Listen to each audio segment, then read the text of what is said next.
What kind of gameplay comes to mind when you think of a video game? For most of us, we think of a fast-paced adventure where you fight against enemies or the time in order to accomplish something, at least in your own pathetic life. Most video games have a very basic setup, with a blatant antagonist, and they're pretty easy to understand. And that's why you've never played something quite like Myst, a point-and-click adventure PC title released in 1993 that was actually the best-selling PC game until The Sims came. The game was ported onto many platforms, including the PlayStation, PSP, and the version that I picked up, the iPhone version. At $5, is this port a classic worth your time? Or should Myst have stayed a mystery? Yeah, I'm sorry.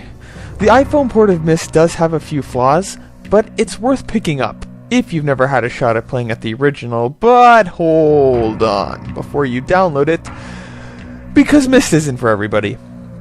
Myst is the application of the minimalist game design method. Basically, take away all the little things on the screen like the life bar and such, and make the game more immersive. The game literally starts with the player being dropped off on a small deserted island, and you're given absolutely no direction or goal. It's up to you to navigate this strange world and to figure out what the hell is even going on. Sound like a bitch? Well, it definitely is! At first, it feels like a game that they actually forgot to finish. Myst basically gives you the finger and drops you off in the middle of this puzzly wasteland. But the key is that there are no enemies and there's no time limit. The only true antagonist is how far your sanity could be pushed. Myst plays like any classic point-and-click first-person adventure, as you navigate around by swiping to different screens and examine the world around you while picking up items and manipulating things. Items can be collected and combined, and you really have to keep an eye for fine detail here, because Myst lives up to its namesake. It's a huge mystery. As I said, the game doesn't give you a goal. It just says go. Like a parent who just throws their kid in the backyard and says, "Go play something, honey. Daddy and mommy are working on a sibling." As you navigate around, you have to slowly piece together the story through the books in an area called the library. I know, good place for books, right? The story itself is really short, interesting, and simple, but it's really fun in the way that it's told, as you have to piece it together yourself and learn about the characters without really seeing them. It's a subtle way to tell a story, and a pretty unique one at that. However, despite this, it still doesn't fix the ever-present problem of not having a clue of what you have to accomplish. To save you a little time, I'll help you out here. Your goal is to go to 4 different worlds, called ages, and to pick up a red and blue page hidden in each of the worlds. You then carry that page back to the library, where you put it inside the appropriate book, and a message inside the book becomes more clear with each page you grab and put in it. You get more and more of a message every time from one of these 2 characters. It's an extremely well-executed concept that really builds suspense. Soon, you figure out that through the power of reading, take a look, it's in a book, a reading rainbow.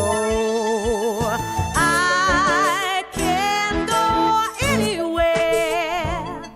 You can travel to other worlds, all filled with incredible sights and a lot of cool things to see and tinker with. And tinker you will, because the puzzles in Myst are anything but self-explanatory. In a completely non-linear game like this, you have to be incredibly patient to figure out what you have to do. Very slowly and patiently. You know those moments in gaming where it takes you like forever to figure out something, and you eventually get it through some kind of trial or error or help? Like the tornado in Castlevania 2. Now imagine a whole game like that. Yeah, I had a love-hate relationship with the puzzles in Myst. Many of the puzzles were extremely well thought up and made logical sense. Then there's crap like this. Like that one puzzle where you have to hold down the lever for several seconds to solve it, but how could anybody have guessed that? Or that little switch that you never noticed, or trying to hit a specific spot on the little iPhone screen. You also have to turn the brightness up to catch some of this stuff, and be ready for a lot of trial and error. Myst is secretly a test of patience and how observant you are with the information given to you. Even though I'm a pretty good puzzle game player, and I did like this game, I got extremely frustrated at many points, particularly with maze-like areas like the village and the trees. Mercifully, the iPhone version has an online hint guide that's extremely well written and even a little humorous, and it attempts to give you clues rather than the straight answer. Still, a lot of the time I was so frustrated that I went right to the answer, and this brings up a dilemma of how to use the hints for this game. Not using hints will make this game extremely difficult for the average gamer. However, using hints almost defeats the purpose of Myst. It's a balance that you'll have to define for yourself. So, with using hints in moderation in mind, I'll say that the hints, along with the bookmark ability in the iPhone version, really help with bringing this game to a newer audience. The only issue I had with the iPhone port was the small writing in the books, and I could barely make out this handwriting. The graphics in the game may be the highlight. Even though the game is about 20 years old, it's still beautiful with the updated iPhone graphics. All of the locations you visit are really memorable and lush. Every frame is like a beautiful portrait, and it gives Myst a really special feel. I don't know, just how they use the ambience, the natural sounds, the music only once in a while, it just really heightens the mood and immerses you into this world. I know it may sound like gibberish, but there's just an undescribable atmosphere of isolation, beauty, and wonder in the world of Myst. I mean, just look at this! And couple that with the chilling backdrop and fantastic music, and it's actually breathtaking. It's really like nothing I've ever experienced. However, the voice work is hilariously bad. Oh yes! Oh, I feel alive! But this was par for the course in the 90s, so it's fine by me. In conclusion, Myst for the iPhone is a very unique game that definitely isn't for everyone. It makes a fantastic portable game that you can jump in and out of without worrying about story, and it can be pretty lengthy if you don't rely on hints.